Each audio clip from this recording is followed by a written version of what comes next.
حفظ کر دیا، اب آپ کی جو مرضی ہے وہ کریں، تب تو آپ کا اعتراض ویلڈ تھا. لیکن کسی ایک عمل کے ثواب کا کو بیان کرنے کا مطلب یہ ہے کہ اس پر انکریج کیا جائے، اس پر ترغیب دلائی جائے کہ بچے حفظ کریں. اس سے لائسنس نہیں مل جاتا کہ آپ برائی کا کام کریں.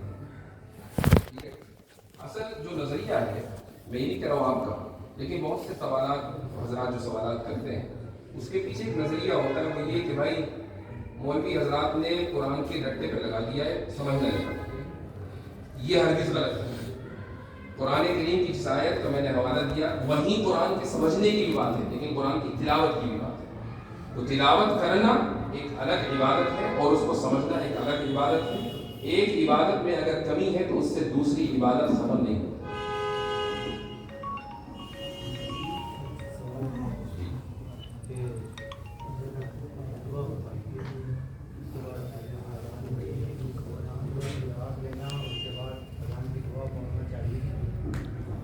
یہ ایک فقہی سوال ہے کہ جب خطبہ ہوتا ہے اور خطبے سے پہلے خطبے کی اذان ہوتی ہے تو اس کا جواب دینا چاہیے یا نہیں.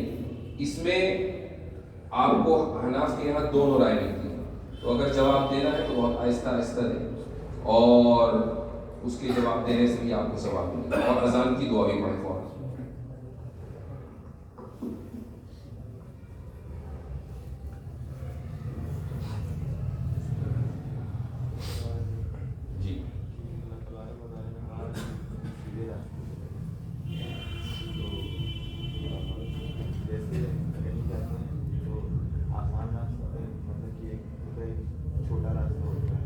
نہیں، پہلے تو بتائیں کہاں اللہ نے کہا کہ سیدھے راستے پہ لے جائیں.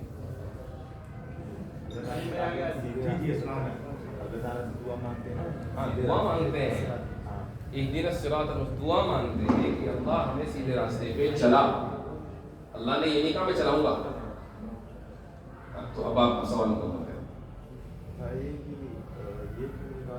چھوٹے راستے سے چلائیں گے یا آسان راستے سے چلائیں گے؟ کہیں ہم جانتے ہیں تو کہیں جاتے ہیں تو کہتے ہیں شارٹ کٹ لے لیں گے یا ادھر چلے جائیں گے. ہمارے بھائی کا سوال یہ ہے کہ اللہ نے ہمیں یہ سکھایا ہے کہ ہم اس سے دعا مانگیں کہ اللہ ہمیں سیدھے راستے پر چلا. یہ نہیں کہا کہ مختصر راستے پر چلا. اس کی وجہ ہے کہ کبھی کبھی شارٹ کٹ اچھا نہیں ہوتا.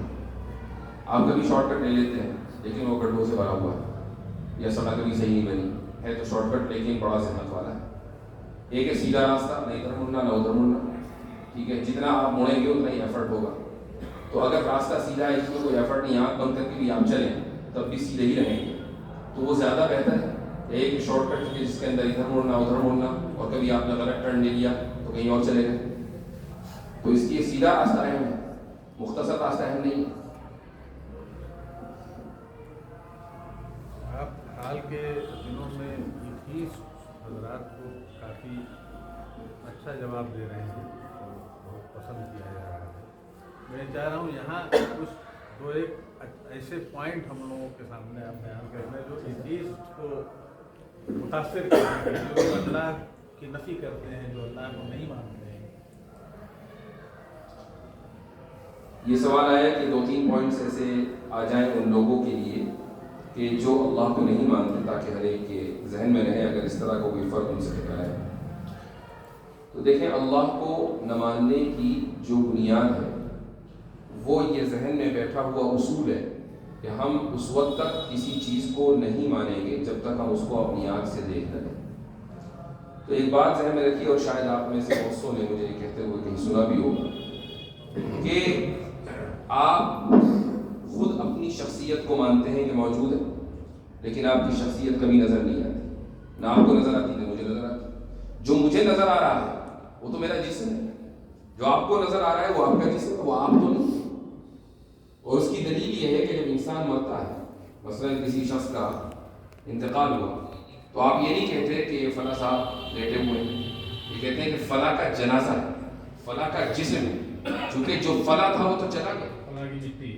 ٹھیک ہے، بلکہ ہم اس کے لیے جو لفظ استعمال کرتے ہیں وہ بھی انتقال ہے، جس کے معنی چلے جانا. اب اس شخص کی جان نکلی، روح فنا ہوئی اور ہم نے کہا انتقال ہو گیا. حالانکہ ابھی تو وہیں پہ موجود ہے. تو اگر انسان جسم ہوتا, صرف جسم ہوتا, تو جب تک کہ جسم منتقل نہ ہوتا تب تک کہ انتقال کا لفظ نہ بولا جاتا. تو ہم جس چیز کو دیکھ رہے ہیں وہ انسان کا جسم ہے, انسان کی شخصیت کو نہیں دیکھ رہے ہیں. شخصیت کی سواری ہے جسم, تو سوار تو ہمیں نظر ہی نہیں آ رہا, اس کے باوجود ہم اس کو مانتے ہیں کہ وہ موجود ہے. تو پھر جب ہم نے اس چیز کو مان لیا تو پھر خدا کو ماننے میں کیا حرج ہے؟ اور پھر یہ دعویٰ کرنا, یہ مطالبہ کرنا کہ ہم جب مانیں گے کہ جب ہم خدا کو دیکھ لیں, تو یہ مطالبہ بنیادی طور پر غلط ہے. اگر یہ مطالبہ صحیح ہے تو پھر اپنی بھی نفی کرو, جبکہ اپنی نفی نہیں کر سکتے. کتنی ہی چیزیں ہیں جو ہم نہیں جانتے کہ اس کی وجہ کیا ہے. میں اس کی ایک مثال دیتا ہوں آپ کو, اور آپ کو میں سے ہر ایک کو اس کا تجربہ ہوا ہوگا.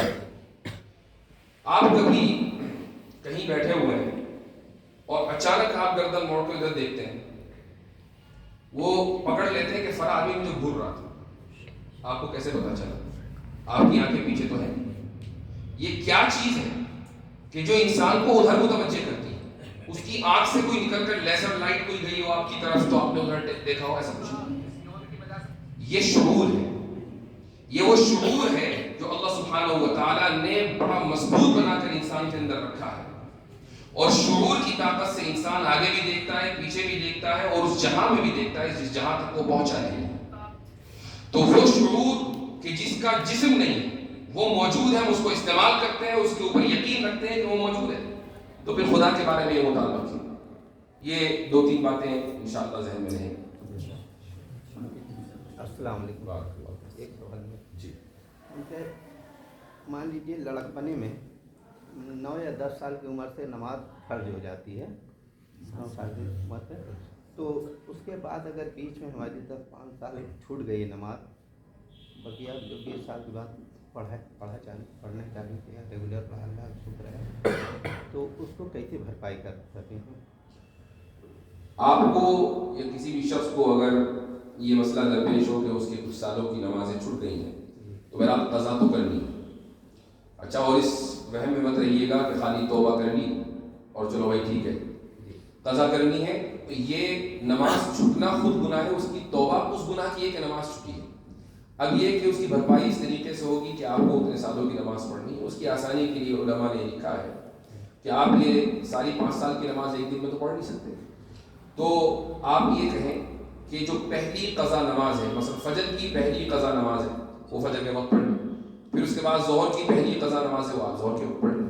اور اس طریقے سے آپ روزانہ نیت کرتے رہیں. چونکہ اب جو آپ نے مثلا 2015 کی جو پہلی فجر کی قضا نماز ہے وہ پڑھ لی, اب وہ ختم ہوگی. اب جب اگلے دن آپ نیت کریں گے پھر آپ یہی کہیں گے کہ فجر کی پہلی, تو اگلے دن کی جو فجر ہے وہ پہلی بن گئی. جب وہ ادا ہو گئی پھر اس کے اگلے دن کی جو فجر ہے وہ پہلی بن گئی. اور اس طریقے سے آپ نیت کریں گے تو آپ فجر میں فجر پڑھیں, ظہر میں ظہر پڑھیں, عصر میں عصر پڑھیں, مغرب میں مغرب پڑھیں. اور اس طریقے سے انشاءاللہ نیت کریں کہ میں 5 سال کی نماز پڑھ لوں گا, ادا کر لوں گا, تو اللہ تعالیٰ انشاءاللہ قبول کرے گا. اسی طریقے حضرت جو سجدہ تلاوت ہوتی ہے اس میں جو حفاظ کرام وہ تو بہت زیادہ سجدہ تلاوت کی آیت تلاوت کرتے ہیں, بعد سنانا ہے, پھر یاد کرنا ہے, تو بہت زیادہ ہو جاتا ہے, کبھی کبھار چھوٹ بھی جاتا ہے.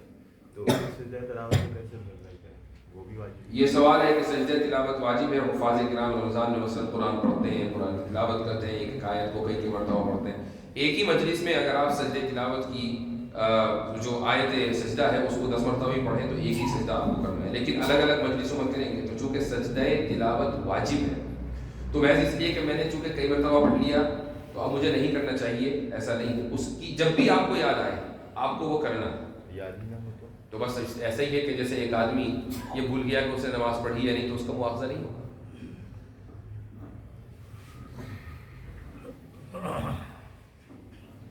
اسی طرح اس کی قضا کر سکتے ہیں, پہلی ہماری تو سجدہ تلاوت کی قضا ہے. ہاں بالکل ایسے ہی جیسے نماز قضا کرتے ہیں ایسے ہی سجدہ تلاوت. ٹھیک ہے جناب, جزاکم اللہ خیر. بھائی آپ کا کوئی سوال ہے؟ جی جی جی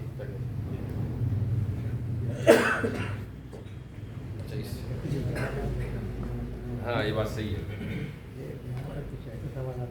ہاں یہ اہم بات ہے, اور یہ اکثر میں کہتا ہوں بھائی فقہی سوالات جو ہیں وہ آپ مقامی مفتیان سے کر لیا کریں, وہ زیادہ بہتر ہے.